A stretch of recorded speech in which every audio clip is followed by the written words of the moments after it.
Probably the most amazing part about the Durand Glacier is that we actually have real power here, and we don't burn any fuel for the power. It's all water power and solar power. So the main power is water power, and the way we do it is we have 3 water pipes that come from the mountain right behind me, and they divert water from the lake into a creek. And these pipes are each 600 feet long and have about 150 feet drop. And then the water goes down the creek. And the reason I do this is that that lake feeds the creek anyway. But this way I have more guaranteed water in the winter. So in the winter, literally I'm siphoning roughly 200 Canadian gallons out of the lake per minute.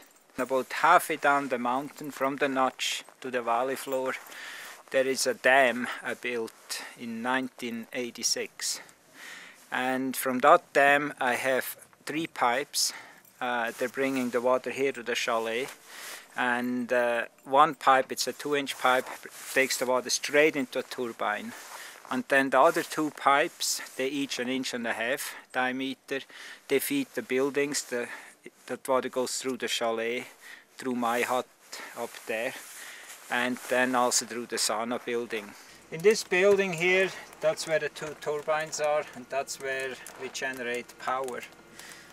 What we're doing here, we're generating 24 volt, about 600 watt an hour. So this is one of the turbines. That's where the wheel runs, and the Belton wheel is actually in this housing here.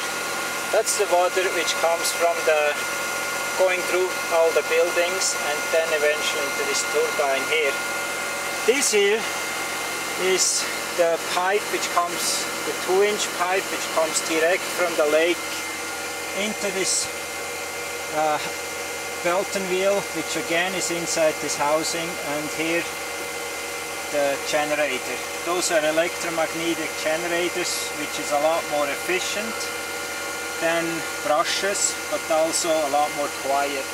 Okay, from the turbine house the power goes into the battery bench here, and from the battery bench with 24 volt into this inverter, and that's where we're going to change the power from DC to 120 volt AC, and then from the inverter it goes into the breaker boxes, and from there on wherever we need power.